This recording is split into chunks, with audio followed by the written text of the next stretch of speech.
Hola, muy buenas a todos, bienvenidos a Hardwaresfera. Hoy tenemos con nosotros la RTX 2060, RTX 2070 de KFA2 y son los modelos One Click OC. Lo pone aquí abajo, One Click OC y One Click OC. Básicamente estos modelos son muy similares en cuanto a características, aunque debo decir que claro, una es una 2060 y una 2070 y tienen algunas diferencias. Así que nada, como siempre, si os parece bien, vamos a verlas primero por fuera, luego las abrimos y las vemos por dentro, vemos todas las pruebas de rendimiento de estas tarjetas gráficas y por último sacamos una conclusión final.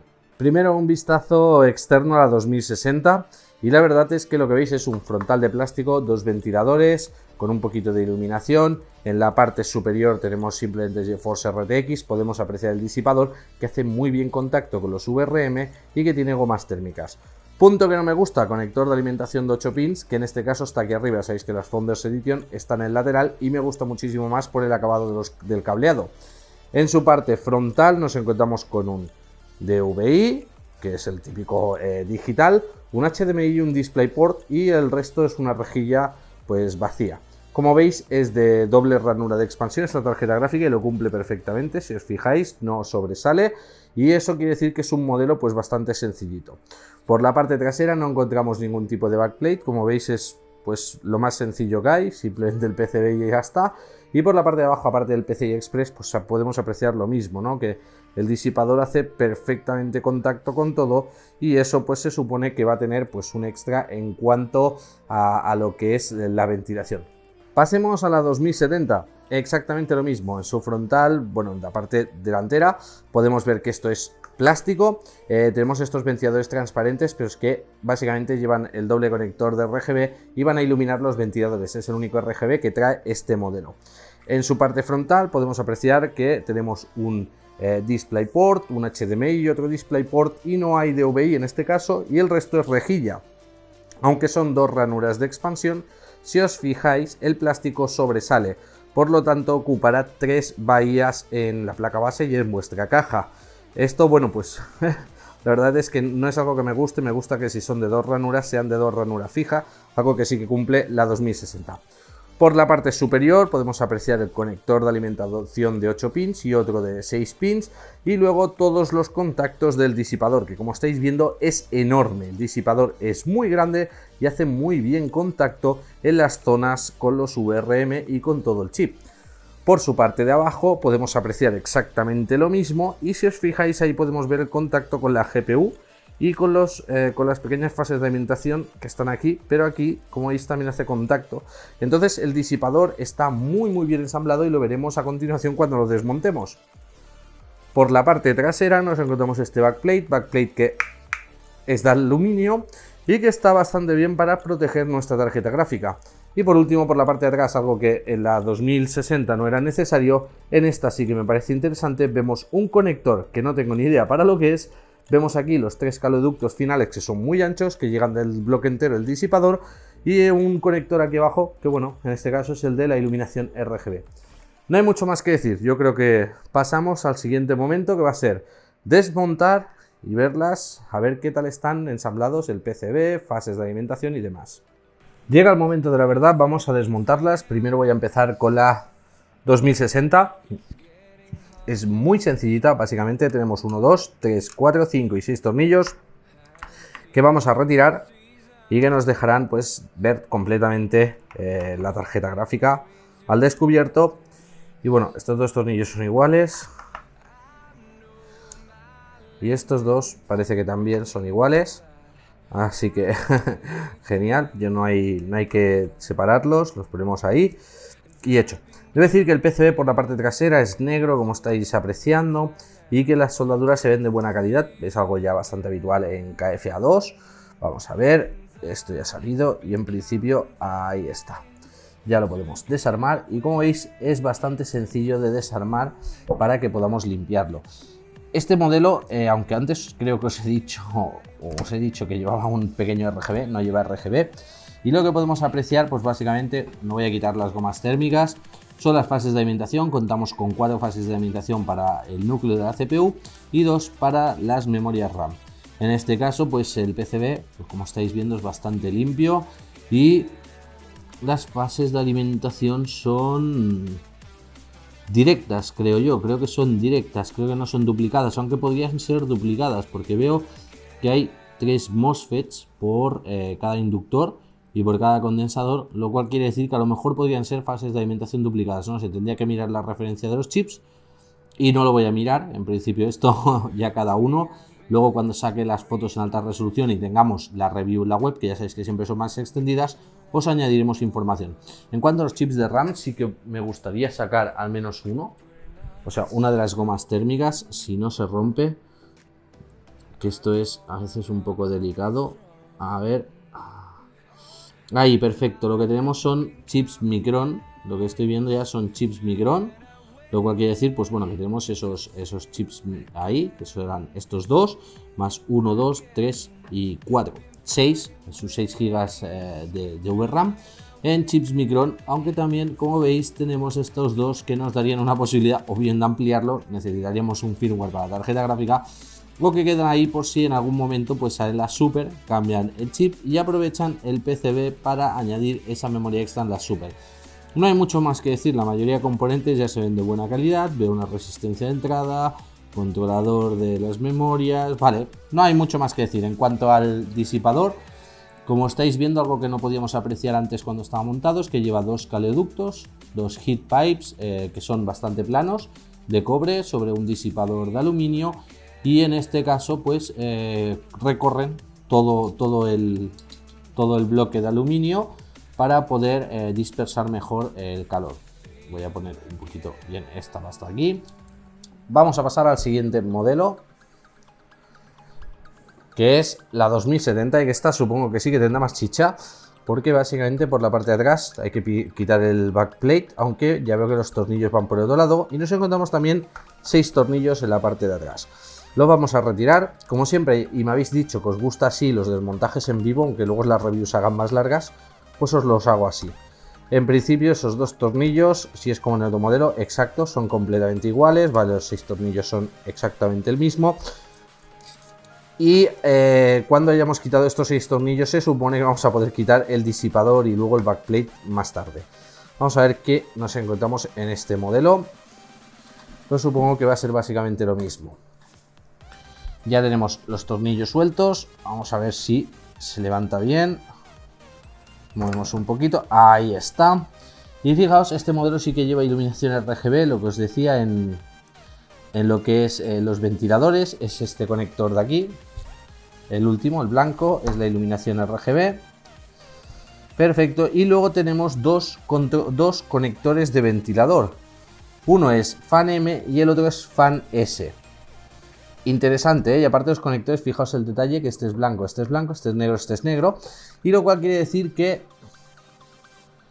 cada uno de los ventiladores lleva un conector propio. ¿Por qué? Porque eso quiere hacer que uno pueda girar, pueda quedarse quieto el otro y cuando suba la temperatura pues activa el segundo, o que cada uno vaya a unas revoluciones independientes. Es un sistema muy interesante y que pocas veces había visto. Por cierto, ya que tengo el disipador en la mano, si os fijáis, todos los bloques han sido hechos milimétricamente y se nota que se ha hecho con mucho mimo y mucho cariño este disipador, porque se ve el acabado de detalle, pequeñas gomas antivibración, todo lo que es la placa grande está en aluminio, vamos a comprobarlo. Y esto lo tenemos en cobre, es decir, y el centro, el núcleo está en cobre. Luego tenemos los head pipes que son de cobre, pero en este caso se han pintado también en plata. Y la verdad es que el nivel de acabado de este disipador me encanta, o sea, muy, muy bueno. Voy a dejarlo por aquí a un lado y vamos a centrarnos en el PCB. En el PCB lo que podemos ver es más o menos lo mismo que la 2060, bueno, en este caso sí que podemos apreciar las memorias. Estas memorias son de Samsung, tenemos el núcleo de la GPU de la 2070, 1, 2, 4 y 4, son 8 chips de Samsung de 1 GB cada uno. Y tenemos aquí las fases de alimentación que si puedo voy a retirar con cuidado la goma térmica sin romperla, a ver si puedo, ahí. Yo creo que es que con los dedos luego quedan marcados ahí todos los dedos, pero vale, ahora la colocaré ahí sobre el disipador y ahora la pongo bien. Lo que nos encontramos... ¡Uy! Esto es muy interesante. Nos encontramos, fijaos, dos fases de alimentación arriba que son los de las memorias RAM. Tenemos aquí unos pequeños conectores que son la alimentación que entra por el puerto PCI Express, las salidas, perfecto. Y luego nos encontramos 1, 2, 3, 4, 5 y 6 fases de alimentación, aunque una está separada, pero supongo que son las 6 fases de alimentación del núcleo. Aunque podría ser que una esté más separada porque sea utilizada para el conjunto de la circuitería. Volvemos a encontrarnos lo mismo que la 2060, tenemos 3 MOSFETs o bien un controlador y 2 MOSFETs, tendría que mirar las referencias en la review más extendida de la web, sí que lo podremos ver, que nos indicarían si las 6 fases de alimentación son reales o son duplicadas. Luego en la parte de atrás tenemos, como os había dicho, los 2 conectores de ventiladores, el conector de iluminación RGB, algo muy interesante que es este conector que pone SN EPROM, es decir, sirve para programar la BIOS de la tarjeta gráfica, la circuitería de entrada, las 2 resistencias de los 2 conectores de entrada, los 2 reguladores del voltaje. Aquí tenemos unos puntos que, aunque casi no se ven, nos sirven para que podamos medir pues toma tierra, el voltaje de la tarjeta gráfica, ciertas señales de entrada y salida. Y luego aquí tenemos un conector súper pequeño que pone GM001 y que seguramente sirve o para alguna especie de accesorio de overclock o alguna cosa así. Pensaba que podría ser el de programación, pero ya veo que el de programación está aquí abajo. Por cierto, esta tarjeta sí que tiene aquí un montón de tornillos que voy a retirar para poder soltar el backplate. ¿No es este el destornillador? Guay. Aquí. Cojamos uno más pequeño y tampoco. Hostia. Vale, pues los tornillos no son de cabeza estándar. Bien. No sé si tengo un destornillador para eso. Vamos a probar con la típica cajita pequeña.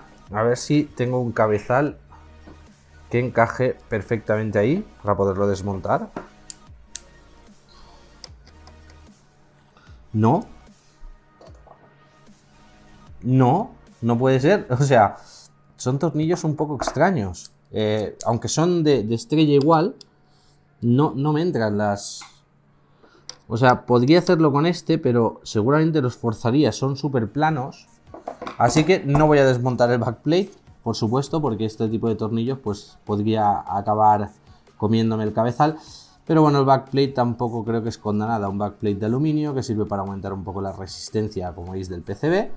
Y protegerlo un poco. Pues bueno, en este caso no lo voy a desmontar, básicamente por eso, porque no tengo un destornillador que se adapte a estos tornillos. Así que no hay mucho más que decir, ya la habéis visto desmontada, ya las habéis visto montadas por el exterior. Creo que toca las pruebas de rendimiento, ver qué tal funcionan y por último mi conclusión final.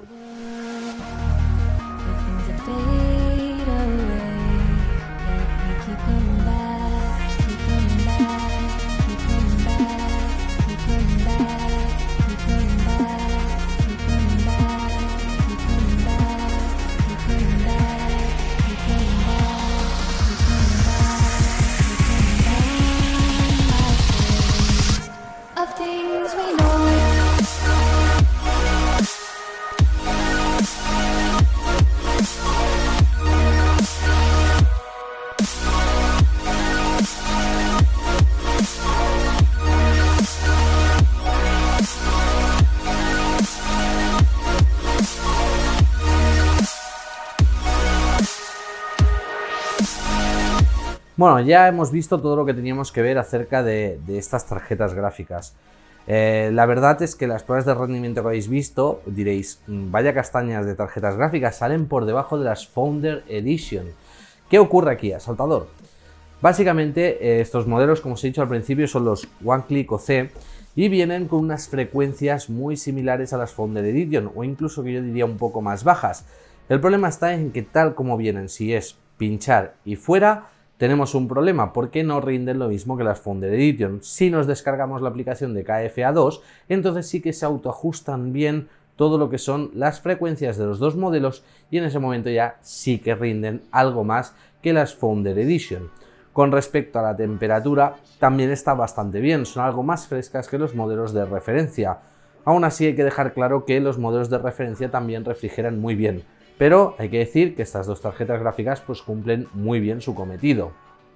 Ahora bien, ya como conclusión final, sin extenderme ni enrollarme, Asaltador, ¿merece la pena? Vale, empecemos por el principio. Han salido las RTX Super y tú tienes aquí dos modelos que no son Super. Bueno, no pasa nada porque estos modelos se actualizarán a Super. Los podéis encontrar todavía en el mercado las pocas unidades que queden, pero seguramente si me preguntáis si merece la pena, yo me iría a los modelos Super porque la diferencia de precio es pequeña y rinden un poco más. Aún así, ambos modelos se van a actualizar a la versión Super manteniendo disipador y manteniéndolo todo. Es decir, la diferencia de este modelo con el modelo Super es mínima. Entonces, si me preguntáis, ¿merece la pena? Pues aquí la verdad es que la opinión es muy ajustada y es algo difícil. Este modelo vale más o menos lo mismo que el Founder Edition. Si encontráis la Founder Edition, yo os recomiendo la Founder Edition. Básicamente porque el conector de voltaje, como os he dicho, en esta tarjeta gráfica está arriba y en la Founder va atrás, que queda muchísimo más bonito. Aparte, el acabado entero de la tarjeta gráfica en la Founder me gusta mucho más. Por lo tanto, ¿merece la pena? Bueno, si no hay Founders Edition, pues es un modelo básico, suficiente bien armado y con buena refrigeración. Pero yo en el caso de la 2060 me iría a por la Founders Edition. ¿Qué ocurre con la 2070? 2070 o si se actualiza 2070 Super. Aquí ya hablamos de otro tipo de palabras. Backplate ya es diferente, el disipador es enorme, tiene 3 caloductos enormes que van a permitir pues que se refrigere muy bien, pero es que si la vemos así hace súper bien contacto con las fases de alimentación. Lleva una fase de alimentación más que el modelo Founder Edition y el sistema de refrigeración me parece mucho más acertado y mejor que el de la Founders Edition. Por lo tanto, en el caso de la 2070 ocurre algo muy similar al de la 2060. Estamos hablando de precios más o menos similares. Pero en el caso de la 2070 tenemos un extra que no tenemos con la 2060 y es que esta 2070 pues tiene un mejor sistema de refrigeración. Por lo tanto, en el caso de la 2070 yo sí que recomendaría irme a este modelo en lugar de a por la Super. Simplemente es una cuestión de rendimiento mínima. Y esto que quede claro, hablamos de una diferencia de rendimiento mínima, de apenas un 2% de diferencia. Si no os convence, pues podéis iros a por los modelos Super, que son los que estoy probando actualmente y que la verdad son los modelos de referencia y están perfectamente bien. Pero los modelos de referencia, como sabéis, son unidades bastante limitadas, entonces es algo difícil a veces hacerse con ellos. Por todo lo demás, me han encantado estas dos tarjetas gráficas de KFA2, la verdad es que rinden bastante bien y me gusta que hayan ajustado el precio en ambos modelos eliminando cosas un poco innecesarias. Por ejemplo, estos modelos ya no cuentan con tantísimo RGB como contaban los modelos anteriores, es decir, en la 2060 ya no tenemos casi iluminación RGB, es más básica y esto se agradece porque baja el precio y no tenemos por qué tener una discoteca de gráfica. En la 2070, aunque mantenemos un poco de RGB, si nos fijamos en la parte de arriba ya no hay nada de RGB, por abajo, entonces yo creo que es un acierto que ha hecho KFA2 sacar estos modelos basados en buen sistema de refrigeración, menos RGB y un precio más bajo.